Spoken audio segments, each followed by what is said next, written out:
Rotate பண்ணி கட்ட போகிறோம். இப்போ வந்துட்டு ஒரு பூ கட்டிட்டோமா, இப்போ அடுத்து வந்து ஒரு பூ சேஃப்டிக்கு கட்டிட்டோம், ஏன்னா அந்து விழாமல் இருக்க. அடுத்து 3வது பூ என்ன பண்ண போகிறோம் அப்படின்னா, இந்த பூவை அப்படியே பேக் சைட் திருப்பிட்டோம். ஃபஸ்ட்டு கட்டினோம் இல்லையா, அப்படியே பேக் சைட் திருப்பிட்டு கீழே ஒரு பூ மேலே ஒரு பூ வைக்க போகிறோம்.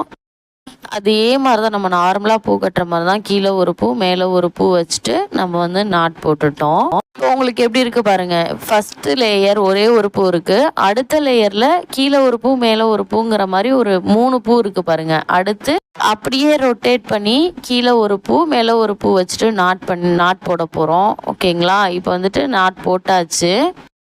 நல்லா நாட் போட்டதுக்கு அப்புறமேட்டு இப்போ என்ன பண்ண போகிறோன்னா, அப்படியே ரொட்டேட் பண்ண போகிறோம்.